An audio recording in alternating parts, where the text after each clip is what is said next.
Today we are going to see a topic on cellular respiration, that is Uyiranu Swasam, that is the mechanism of respiration. We have studied two types of respirations normally, inspiration and expiration, which we call breathing. That is வெளி சுவாசம் அப்படின்னு சொல்லுவோம், வெளி சுவாசித்தல். Okay, that is normally called breathing, where we take in oxygen and give out carbon dioxide. Normal inspiration and expiration.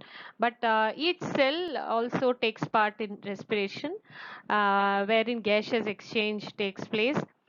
And this is the only process by which energy is released gradually from the substrates. The substrates, by which I mean carbohydrate and proteins or fats, which is referred to as food. So நாம் உட்கொள்ளும் உணவு பொருட்களிலிருந்து இருக்கக்கூடிய ஆற்றல் மெதுவாக படிப்படியாக வெளியேறி அது நம்ம நம்ம செல்கள்ல ஏடிபி என்கிற அந்த எனர்ஜி கரன்சின்னு சொல்றோம் இல்லையா, ஆற்றல் மூலக்கூறாக தேங்கி விடுகிறது, தங்கி விடுகிறது. ஸோ எப்பெல்லாம் நமக்கு வந்து ஆற்றல் தேவைப்படுதோ அப்பெல்லாம் அந்த ஏடிபி வந்து சிதைவுற்று அதற்குள் இருக்கும் ஆற்றலை வந்து வெளிப்படுத்துகிறது. ஸோ அந்த that is how we can do so much of work. So we take in food, the food is broken down, and the energy which is present in the food is released. Okay, so that is what is which is called cellular respiration, that is அகஸ்வாசித்தல். So சுவாசித்தல் வந்து வெளி சுவாசித்தல், அகஸ்வாசித்தல் நம்ம படிச்சிருக்கோம். So normal breathing is what we call expiration and inspiration.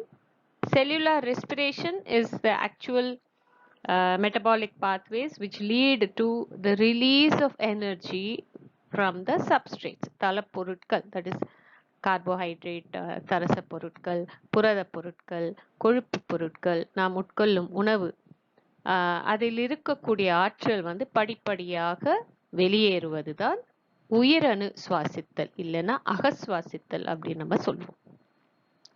So that is what is given in this, shown in this slide, as where does the cellular energy come from, where does the cell obtain its energy. So sunlight la irundhu and surya ஆற்றல், it is taken in by the autotrophs, that is தானாக தானியங்கி, that is தானாக உணவை தயாரித்துக் கொள்ளும் chlorophyll பச்சையம் நிறைந்த உயிரணுக்கள், பிளான்ஸா இருக்கட்டும், ஆல்கேயா இருக்கட்டும், so whichever can produce their own food. So sunlight, the energy is taken up by the autotrophs, it is converted to food, and again it is converted to ATP. That is what we saw in photosynthesis, how ATP is produced during photosynthesis by photophosphorylation. So இதுதான் வந்து cellular energy ஆக இருக்கு, the ATP. So cellular respiration converts the chemical energy in food into ATP. So this is how it is ஆற்றல் உருவாகும் விதம் இதுதான். So following changes occur during respiration. இதை நம்ம வந்து மொத்தமா அந்த சேஞ்சஸ் வந்து படிப்படியாக ஆற்றல் வெளிப்படுத்தும் அந்த நிகழ்வை வந்து நம்ம சுவாசித்தல் அப்படின்னு ஒற்றை வார்த்தையில சொல்லிடலாம். So following changes occur during respiration, oxygen is taken in. இதை வந்து நம்ம breathing, that is வெளி சுவாசித்தலையும் உயிரணு சுவாசித்தலையும் ஒன்றாதான் நம்ம பார்க்கணும். Okay, so oxygen is taken in, and this oxygen is used up during the oxidation of food material. So நம்ம உட்கொள்ளும் ஆக்சிஜன், உட்புகும் பிராணவாயு தான் வந்து நம்மளுடைய உணவு பொருளை, நம்ம உட்கொள்ளும் உணவு பொருளில் ஆக்சீகரணம் செய்து, தட் இஸ் சிதைவுற செய்து, ஆக்சீகரணம் செய்வதுன்னா காமனா we can understand it as is getting decomposed, I mean degraded or broken down. So the oxygen is used up during the oxidation of food material, and as a result energy is released.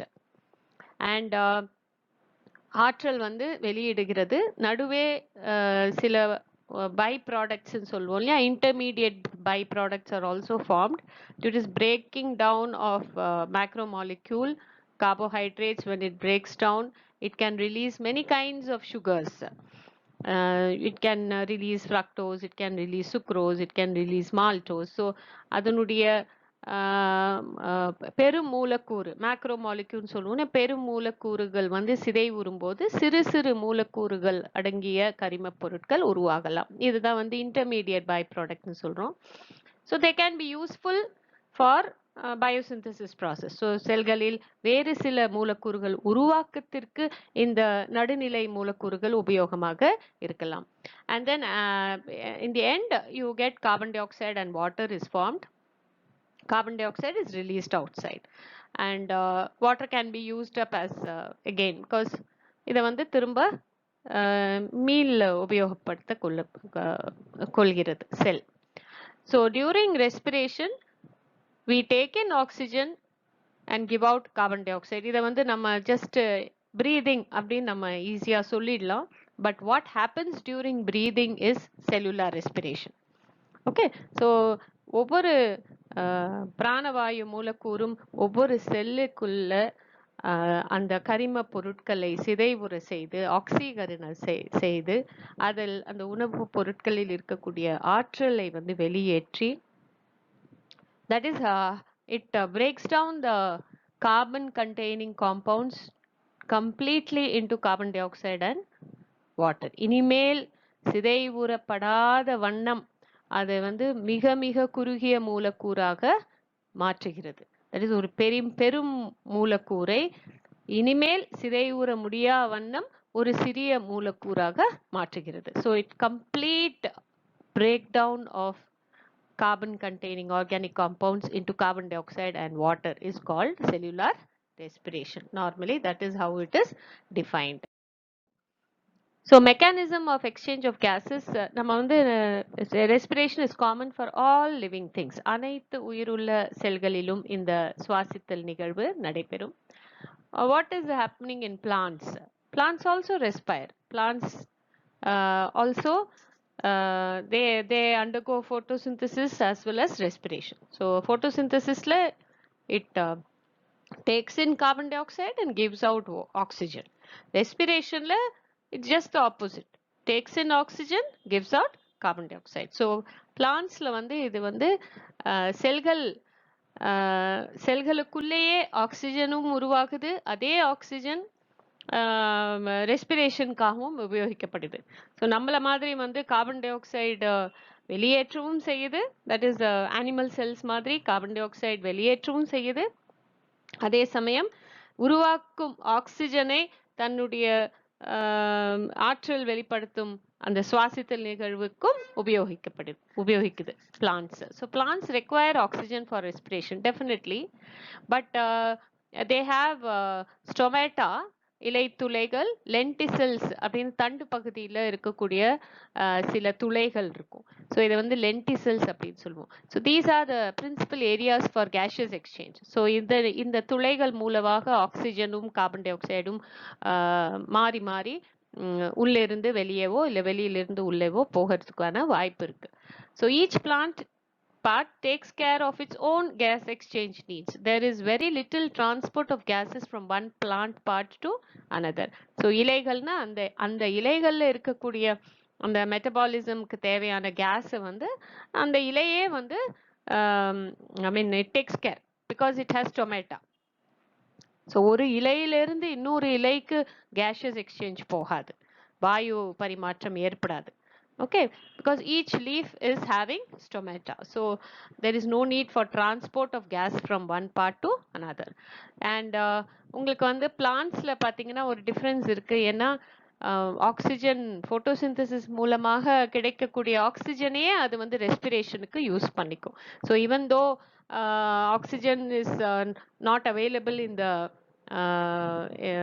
Surrounding, இப்போ சூழ்நிலை மண்டலத்தில் oxygen வந்து கொஞ்சம் குறைவாக இருக்குன்னாலும் அந்த sunlight இருக்குன்னா போதும், it can make its own oxygen and that oxygen can be used for respiration.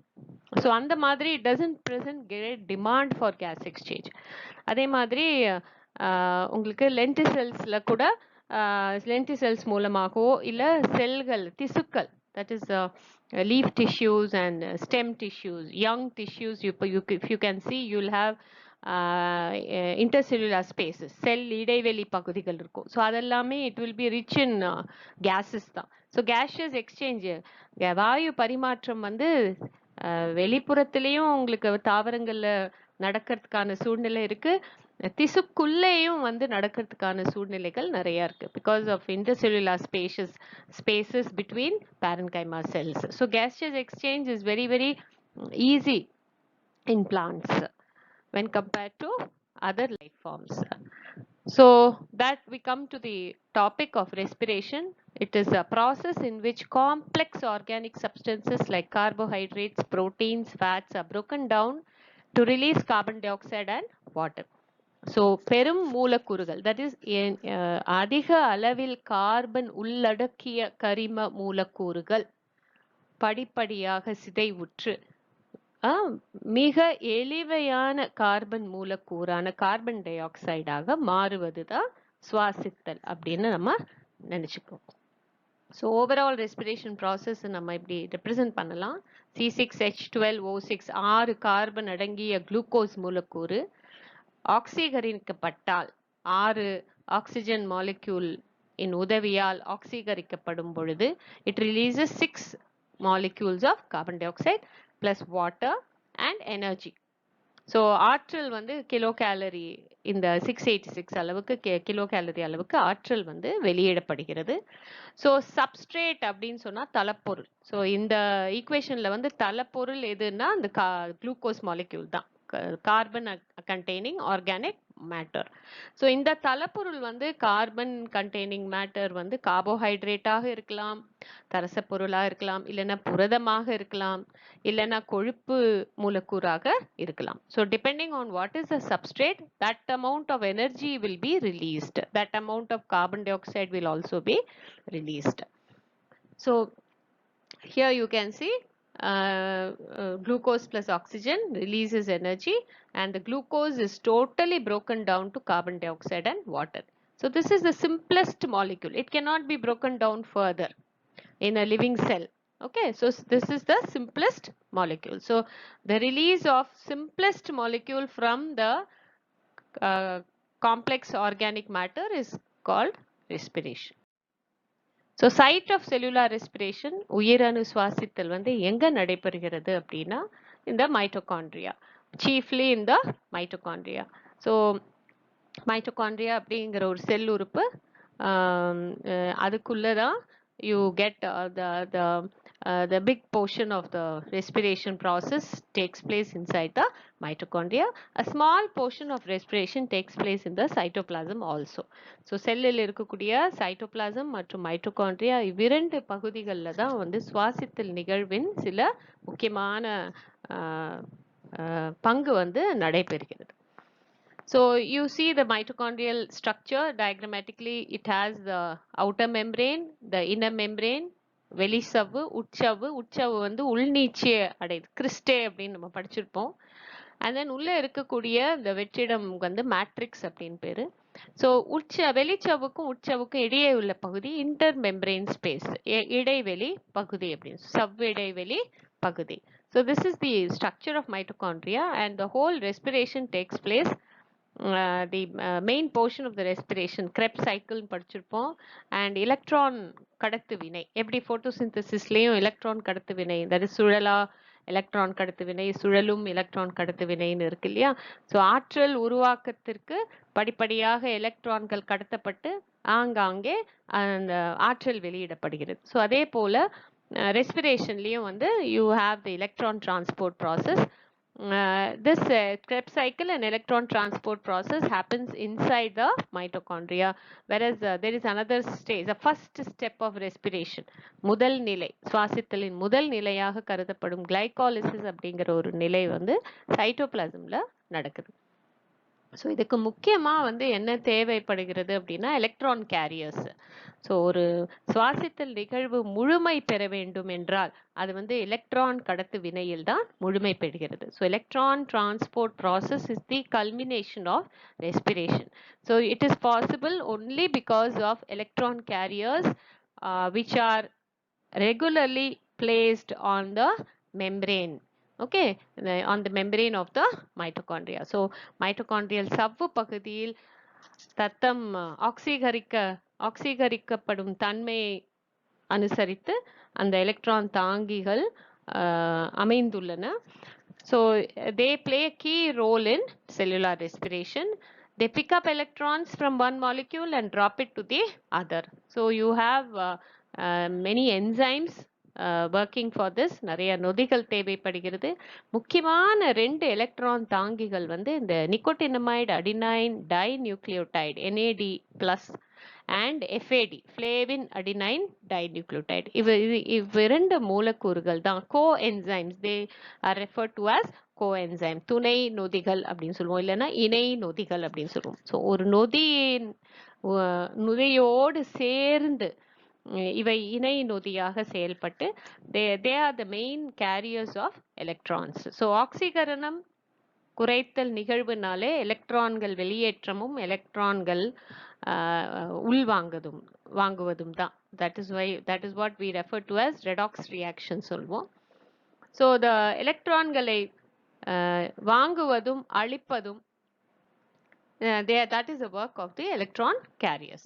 So when NAD and FAD pick up electrons, they also gain one or more hydrogen atoms. இது ஏற்கனவே நம்ம பார்த்திருக்கோம். Whenever electrons are transported, protons are also transported. So எலக்ட்ரான்கள் கடத்தப்படும் போது கூடவே புரோட்டான்கள், that is நேர்மின் அயனி அடங்கிய புரோட்டான்களும் கடத்தப்படுகின்றன. ஹைட்ரஜன் ஆட்டம்ஸ் அப்படின்னு சொல்லுவோம், hydrogen atoms. So NAD, when it accepts 2 electrons and protons, it gets reduced to NADH plus H. So நம்ம NADH2 அப்படின்னு நம்ம பொதுவா எழுதுவோம். ஸோ அதே மாதிரி FAD 2 எலக்ட்ரான்களையும் 2 புரோட்டான்களையும் உள்வாங்கும் பொழுது ஏற்கும் பொழுது FADH2 ஆக மாறுகிறது. ஸோ திஸ் இஸ் வந்து குறைக்கப்பட்ட இணை நொதி. NADH2 FADH2 குறைக்கப்பட்ட இணைவு. They are reduced form of the coenzymes. NAD and FAD are oxidized coenzymes. When they accept எலக்ட்ரான்களை ஏற்கும் பொழுது ஒரு மூலக்கூறு குறைக்கப்படுகிறது. எலக்ட்ரான்களை வெளியிடும் பொழுது ஒரு மூலக்கூறு ஆக்சீகரிக்கப்படுகிறது. This is a very simple way of telling what is oxidation and reduction. So when they இதே NADH2 FADH2 வந்து எலக்ட்ரான்களை வெளியிடும் பொழுது அவை ஆக்சீகரிக்கப்பட்டு மீண்டும் அடுத்த எலக்ட்ரான்களை ஏற்க தயாராக இருக்கிறது. So that is how the cycle continues, and this reaction is referred to as redox reaction. So மாறி மாறி குறைக்கப்படுவதும் ஆக்சீகரிக்கப்படுவதும் இந்த நிகழ்வு நடக்கும் பொழுது இதுக்கு ரெடாக்ஸ் ரியாக்ஷன் அப்படின்னு சொல்லுவோம். Mostly it is the respiration is a set of redox reactions, we can say. So cellular respiration involves many reactions in which electrons are passed from one molecule to another, and this kind of electron transfer is called oxidation reduction reaction. So எலக்ட்ரான்கள் ஏற்பதும் வெளியிடுவதும் மாறி மாறி நிகழ்வதால் ஆக்சீகரணமும் குறைத்தலும் மாறி மாறி நிகழ்கிறது. அதனால தான் இதுக்கு ஆக்சீகரண குறைத்தல் வினை ரெடாக்ஸ் ரியாக்ஷன் அப்படின்னு பேர். ரெஸ்பிரேஷனே it is a set of redox reaction. So a redox reaction is one when one molecule loses electron, it gets oxidized, while the other molecule gains electron, it gets reduced. So ஒரு மூலக்கூறு எலக்ட்ரான்களை வெளியிடும் பொழுது அது ஆக்சீகரிக்கப்படுகிறது. பக்கத்திலேயே அந்த electron வெளியிட்ட எலக்ட்ரானை ஏற்கும் பொழுது அந்த மூலக்கூறு குறைக்கப்படுகிறது. So this is how electrons get transferred from one molecule to another. So this is referred to as redox reaction. So why does a cell go into the trouble of ripping electrons off and எதுக்கு வந்து குளுக்கோஸ்ல இருந்து குளுக்கோஸை சிதைவுற்று எலக்ட்ரான்களை வெளியேற்றி அதை வந்து ஏற்கும்படி செய்து ஏன் இந்த மாதிரி நடக்குது அப்படின்னா to get the energy out of the glucose molecule. இந்த மாதிரி எலக்ட்ரான்களை வெளியேற்றினால்தான் குளுக்கோஸில் தேங்கி இருக்கும் அதிகமான ஆற்றல் வந்து வெளியிடப்படும். ஓகே, தட் இஸ் ஹவு படிப்படியாக ஆற்றல் வந்து வெளியிடப்படுகிறது. So it cannot happen in one reaction because glucose has lot of energy. அனைத்து ஆற்றல் மூலக்கூறுகளும் ஒரே வினையில வந்து வெளியிட முடியாது, செல் வந்து தாங்காது. So it has to be done gradually.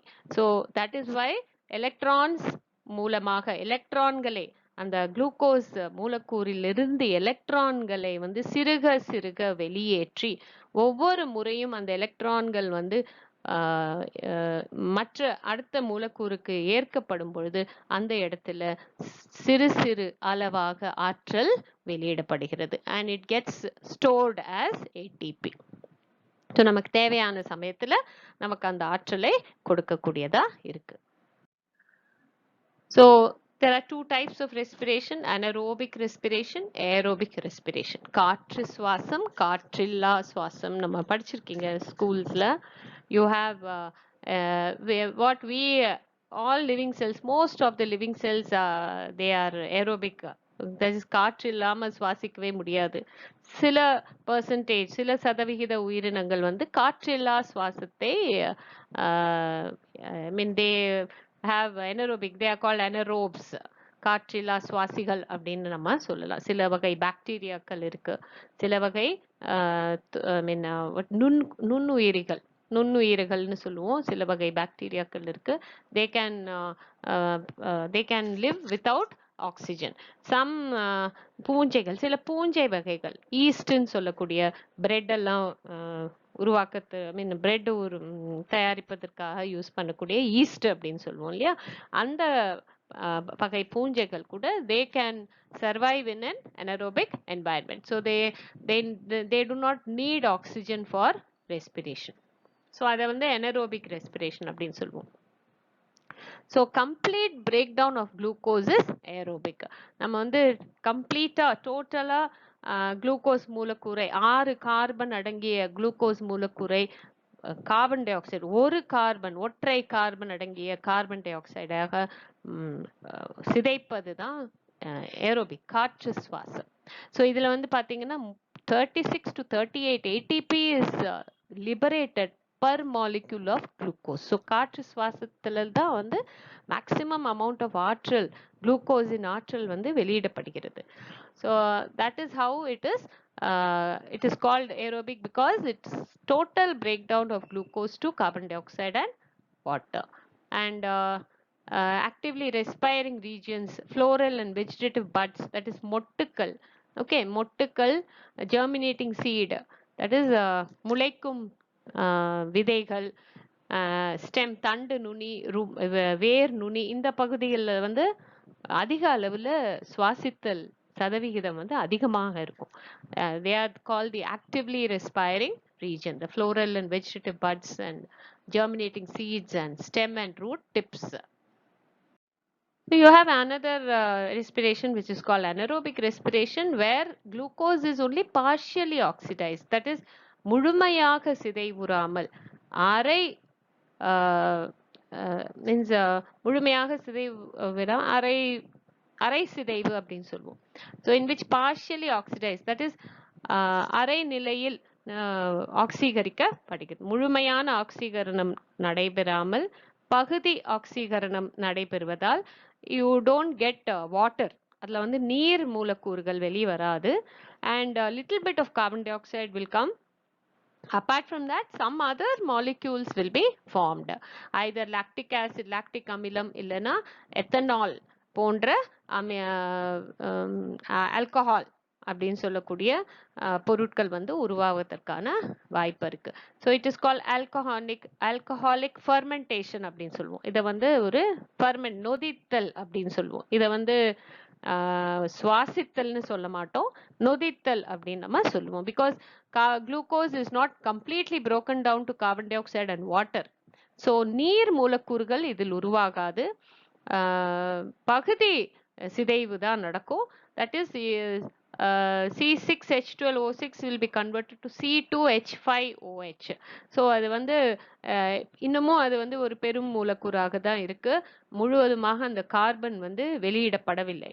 Very less carbon dioxide is only 6 carbon is giving out only 2 carbon dioxide molecules plus a little bit of amount of energy. குறைவான ஆற்றலே தான் வெளிவரும். So this is alcoholic fermentation where ethyl alcohol is produced. Another kind of fermentation is lactic acid fermentation wherein glucose is partially oxidized to give lactic acid. இங்கேயும் வந்து ATP வந்து மிக குறைவாக தான் வெளிவருகிறது. ஸோ ஃபர்மெண்டேஷன் இதை நொதித்தல் சொல்லுவோம். லாக்டிக் அமிலம் நொதித்தல் இல்லைன்னா ஆல்கஹாலிக் ஃபர்மெண்டேஷன் நொதித்தல் சொல்லுவோம். ஸோ அனரோபிக் எங்கெல்லாம் வந்து ஆக்சிஜன் அளவு குறைவாக இருக்கோ அங்க வந்து ஆக்சீகரணமும் குறைவான விகிதத்துல தான் நடைபெறும். ஸோ குறைவாக ஆக்சிஜன் இருக்கிறதுனாலேயே கார்பன் குளுக்கோஸ் வந்து முழுமையாக சிதைவுற முடிவதில்லை, முழுமையாக ஆக்சீகரணம் அடைய முடிவதில்லை. That is why it undergoes partial oxidation. That is why பகுதி ஆக்சீகரணம் அடைந்து முழுமையாக கார்பன் டை ஆக்சைடாக சிதைவு பெறுவதில்லை.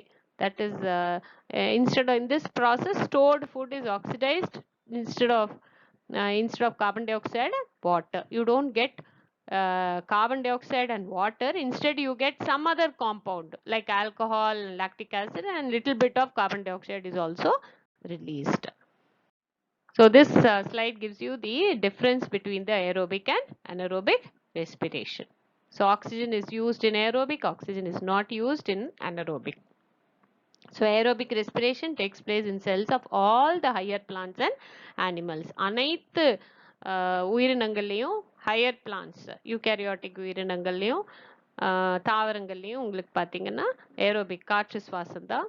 Some bacteria, fungi, சில அக ஒட்டுண்ணிகளில் பார்த்தீங்கன்னா anaerobic காற்றில்லா சுவாசம் நடைபெறும். Glucose is completely oxidized in aerobic. Glucose is partially oxidized.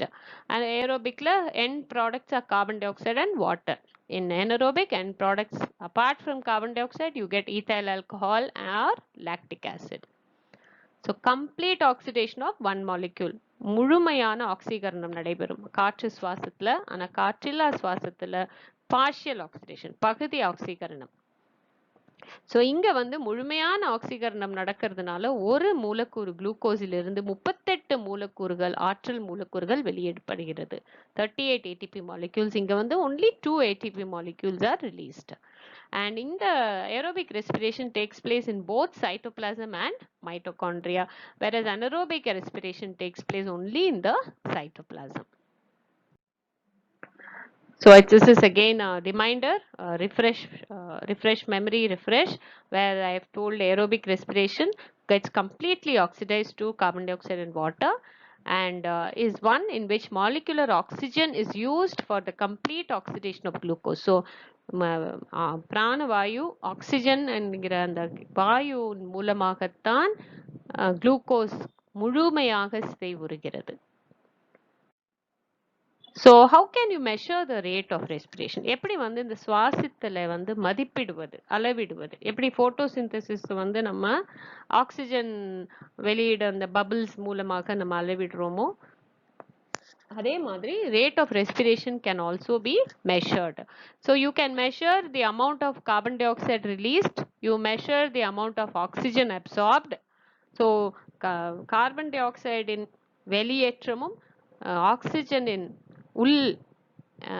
உள்ளேற்றமும் நம்ம மதிப்பீடு செய்தோம்னா you can measure the rate of respiration. The instrument used for measurement of rate of respiration in plants, it is called Ganong's respirometer.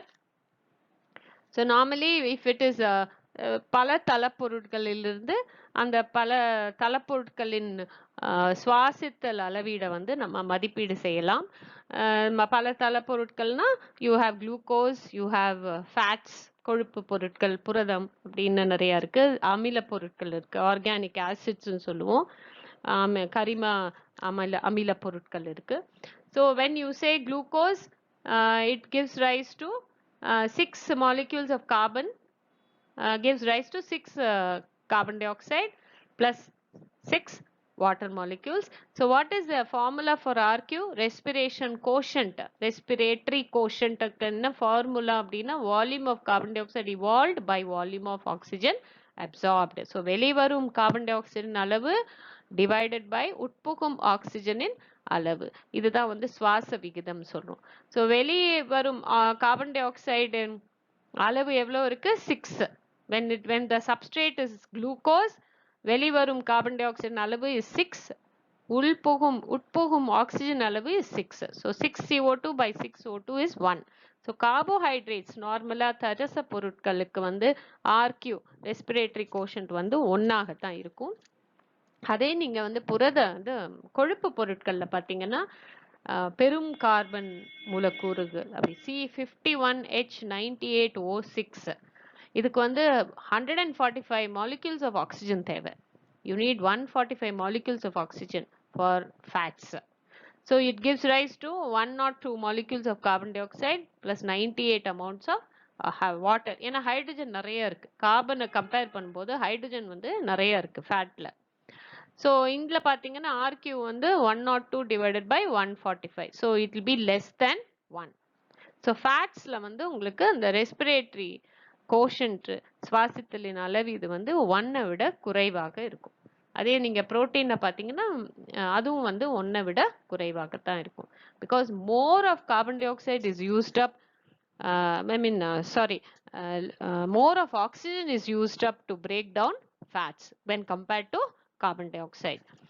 And அதே சமயம் புரோட்டீன்லயும் வந்து more of oxygen is used up to break down proteins. And organic acids பாத்தீங்கன்னா malic acid, tartaric அமிலம் புளியில இருக்கு. Tartaric அமிலம், oxalic அமிலம், citric அமிலம் எல்லாம் பாத்தீங்கன்னா 1க்கு மேற்பட்ட அளவு மதிப்பீடாக இருக்கும். ஸோ இது அதுல வந்து பாத்தீங்கன்னா less of oxygen will be taken in, more of carbon dioxide will be given out. So அதுல வந்து உங்களுக்கு respiratory quotient வந்து 1ஐ விட அதிகமாக இருக்கும் இந்த அமிலங்களுக்கு. So this is how you measure the rate of respiration, by measuring the respiratory quotient. So what is required for cellular respiration? சுவாசித்தல் உயிரணு சுவாசித்தலுக்கு என்ன தேவை அப்படின்னா first thing is substrates rich in carbon. So carbon அடங்கிய தலப்பொருட்கள் கண்டிப்பாக தேவை. So அது கார்போஹைட்ரேட்டா இருக்கலாம், கொழுப்பாக இருக்கலாம், புரதமாக இருக்கலாம். That is how we eat food. It is a balanced diet ன்னு சொல்லுவோம். It should have carbohydrates, it should have proteins, it should have little amount of fats. So next வந்து enzyme complexes, நொதிக்கூட்டுகள் இருக்கும். So எந்த ஒரு சிதைவு வினைக்கும் வந்து நொதிகள் தேவை. நொதிகள் இல்லாம எந்த ஒரு வினையும் நடைபெறாது. ஸோ எந்த ஒரு சிதைவு நிகழ்வாக இருக்கலாம். Okay, whatever it is, it requires enzyme. So enzyme complexes are normally embedded in the mitochondrial membrane. Mitochondrial subல வந்து இருக்கும், இல்லைன்னா it will be free in the cytoplasm or it will be free in the mitochondrial matrix. So அதுக்கு நொதிகளை தவிர்த்த இணை நொதிகள் தேவை. நான் சொன்னேன் எலக்ட்ரான்கள் தாங்கியாக செயல்படும், எலக்ட்ரான் ஏற்பியாக செயல்படும், எலக்ட்ரான் கடத்தலுக்கு உதவி புரியும் துணை நொதிகள் NAD, FAD, coenzyme Q அப்படின்னு ஒரு எலக்ட்ரான் ஏற்பி இருக்கு. Okay, so they act as electron as well as proton carriers. So electron ஏற்கும் போது எலக்ட்ரான்கள் கடத்தப்படும் போது புரோட்டான்களும் கடத்தப்படுகின்றன. So all these இணை நொதிகள் வந்து எலக்ட்ரான் ஏற்பியாகவும் புரோட்டான் கடத்தும் செயலியாகவும் செயல்புரிகின்றன. Then you have some enzymes like cytochrome oxidase, cytochrome A, cytochrome A3. இந்த போன்ற cytochrome oxidase அப்படிங்கிற ஒரு நொதிகள் வந்து they carry only electrons. சில நொதிகள் வந்து எலக்ட்ரான்களையும் கேரி பண்ணும், புரோட்டான்களையும் கடத்தும். சில நொதிகள் வந்து எலக்ட்ரான்களை மட்டுமே கடத்தும் நொதிகளாக இருக்கு. ஸோ அதுவும் வந்து நம்ம இந்த ரெஸ்பிரேஷன் இதுல பார்ப்போம். And finally வந்து to produce ATP, synthesize ATP synthase is present for phosphorylation. நம்ம பாஸ்பரிகரணம் சொல்றோம் இல்லையா, ஆற்றல் மூலக்கூறுகள் உருவாவதற்கான வினை phosphorylation. ஸோ அதற்கு தேவையான நொதி வந்து ATP synthase. So basically, cellular respiration involves two parts of the cell, cytoplasm and mitochondria. So aerobic respiration வந்து நம்ம மூன்று பகுதிகளாக பார்க்கலாம். கிளைகாலிசிஸ் அப்படிங்கிற பகுதி, கிரெப்ஸ் சைக்கிள் அப்படிங்கிற பகுதி, எலக்ட்ரான் கடத்து வினை அப்படிங்கிற பகுதி. So we can divide the respiration into three steps: glycolysis, Krebs cycle and electron transport system. So in cytoplasm, glycolysis step of respiration takes place in the cytoplasm, whereas the Krebs cycle and electron transfer process takes place in the mitochondria. So this is a diagrammatic representation of the whole process of respiration. So cytoplasm ஆரம்பிக்கிறது சுவாசித்தல் நிகழ்வு, உயிரணு சுவாசித்தல் வந்து சைட்டோபிளாசத்தில் ஆரம்பிக்கிறது, and it go and gets over in the mitochondria. மைட்டோகாண்ட்ரியால தான் அது நிறைவுறுகிறது. மைட்டோகாண்ட்ரியால தான் ஆற்றல் மூலக்கூறுகள் ஏடிபியாக சேமித்து வைக்கப்படுகின்றன. So what is the significance of respiration? What is the importance of respiration? அதனுடைய முக்கியத்துவம் என்ன? It releases energy which is consumed in various metabolic processes essential for plant life or animal life. So முக்கியமான அதற்கு செயல்பாடு அப்படின்னு பார்த்தீங்கன்னா, முக்கியத்துவம் என்ன அப்படின்னு பார்த்தோம்னா, எந்த ஒரு வினைக்கும் தேவையான ஆற்றலை வந்து பெறுவதற்கு உதவி புரியும் ஒரு நிகழ்வாக இருக்கு இந்த சுவாசித்தல். நம்ம ஒரு கப்பை எடுத்து இந்த ஒரு இடத்துல இருந்து இன்னொரு இடத்துக்கு நம்ம வந்து ஒரு பொருளை எடுத்து வைக்கணும் அப்படின்னா அதுக்கு ஆற்றல் தேவை. அந்த ஆற்றலை வந்து சுவாசித்தலின் மூலமாகத்தான் பெற முடியும். Plants will get it from photosynthesis, but other living beings will not. Those who cannot photosynthesize, where will they get it from? From respiration only. So it brings about the formation of other necessary compounds. So ஆற்றல் மட்டுமே இருந்தா போராது, பல மூலக்கூறுகள் உற்பத்திக்கு தேவையான இடை பொருட்கள் தயாரிப்பதற்காகவும் இந்த சுவாசித்தல் வினை வந்து உபயோகமாக இருக்கு. So I have already told you, whenever a carbon molecule is broken down, it releases many other molecules, intermediate molecules ன்னு சொல்லுவோம். இது வந்து மற்ற வினைகள், செல்லுக்குள்ள இருக்கக்கூடிய மற்ற வினைகள், நிறைய மூலக்கூறுகள் வந்து உருவாகிக்கிட்டே இருக்கும், சிதைவுற்றுக்கிட்டே இருக்கும். ஸோ அந்த புரதம், நிறைய புரதங்கள் வந்து நமக்கு தேவைப்படுகிறது. ஸோ அந்த மாதிரி புரதங்கள் வந்து தயாரிப்பதற்கு இந்த இடை பொருட்கள் வந்து உபயோகமாக இருக்கும். So other necessary compounds participating in important cell constituents. It converts insoluble food into soluble form. So நம்ம சாப்பிடுற சாப்பாடை வந்து செல்லுக்குள்ள அப்படியே கரையும் தன்மை உடையதாக மாற்றி விடுகிறது. ஸோ சாப்பாடை வந்து வாயிலிருந்து ஆரம்பிச்சு குடல் வரைக்கும் அந்த டைஜஷன் சொல்லுவோம் இல்லையா, பிரேக் டவுன், அதுதான் டைஜஷன் நம்ம சொல்லுவோம். So it converts insoluble food into the soluble form. So ஃபைனலாக பார்த்தீங்கன்னா இந்த உணவு வந்து செல்லுக்குள்ள கரைஞ்சிடுறது. That is how it happens. So that is why it is called insoluble food to soluble form, and it liberates carbon dioxide and plays a active role in maintaining the balance of carbon cycle. So சூழ்நிலை மண்டலத்துல carbon சுழற்சி நம்ம படிச்சிருக்கோம், அதை வந்து நடுநிலையாக வைத்துக்கொள்ள உதவி புரிகிறது. So it liberates carbon dioxide. Carbon dioxide is liberated outside, so it is available for plants for photosynthesizing. Okay, so that is how respiration and photosynthesis go hand in hand. Respiration இருக்கிறதுனால photosynthesis நடக்குது, photosynthesis இருக்கிறதுனால respirationக்கும் யூஸ்ஃபுல்லா இருக்கு. So அந்த மாதிரி it goes hand in hand with photosynthesis. So purpose of cellular respiration is all cells need to be able to obtain and transport energy. So ஒரு செல்லுக்கு வந்து உயிர் வாழணும் அப்படின்னா அதுக்கு ஆற்றல் தேவை. So for cells to continue living, they have to need energy. So எந்த ஒரு திசு பகுதியாக இருக்கலாம், எந்த ஒரு திசு வந்து நிறைய செல்களால் உருவாகுனது தான் ஒரு திசு. One tissue is formed of many cells and each cell, if it has to live continuously, it needs energy, and அந்த எனர்ஜி கிடைக்கக்கூடியது இந்த சுவாசித்தல் மூலமாகத்தான். So most common energy currency is ATP. So ATP எனர்ஜினாலே ஏடிபி. ஸோ ஏடிபி எதனால் உருவாகுதுன்னா சுவாசித்தல் மூலமாக தான். உணவில் புதைந்திருக்கும் ஆற்றல் வந்து ஏடிபியாக வெளியிடப்படுகிறது. நமக்கு உபயோகமற்ற ஆற்றல், உணவு மூலக்கூறுல இருக்கக்கூடிய உபயோகமற்ற ஆற்றல் வந்து ஏடிபி என்கிற உபயோகம் உள்ள ஆற்றலாக மாற்றப்படுகிறது. So it is converted to ATP. So ATP is normally used as energy currency. So ATP வந்து தனியாக இருக்க முடியாது. செல்லில் வந்து ரொம்ப நேரத்துக்கு இருக்காது. இட் இஸ் நாட் ஸ்டேபிள், நடுநிலையாக இருப்பதில்லை.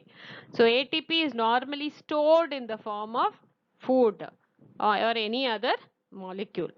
So whenever required, the cell, it breaks down the molecule and releases the ATP. So ATP மட்டுமே போதும்னா நம்ம ஏடிபியை டேப்லெட்டாக மாற்றி சாப்பிடலாம். அப்படி கிடையாது. It is not like that. ATP is not stable as a molecule. அது ஒரு மூலக்கூறாக அது ரொம்ப நேரத்துக்கு செல்லில் இருக்க முடியாது. It is a very unstable molecule. So ஆனால் அது வந்து உணவு ஆக, தரச பொருளாக, ஆர்கானிக் மாலிக்யூல்குள்ள it can be bound. Okay, ஒரு மூலக்கூறு, பெரும் மூலக்கூறு, பெரும் கரிம மூலக்கூறுக்குள்ள இந்த ஏடிபி வந்து புதைந்து இருக்கும். அது வந்து கொஞ்சம் கொஞ்சமா அது சிதைவுறும்போது, அந்த மூலக்கூறு சிதைவுறும்போது அந்த ஆற்றல் வந்து ஏடிபியாக வெளியிடப்படுகிறது. ஸோ ஏடிபி வெளியிடப்பட்ட உடனே அது வந்து உபயோகிக்கணும். It gets used up. It is never found as free ATP in the cells. So that is how respiration releases the energy.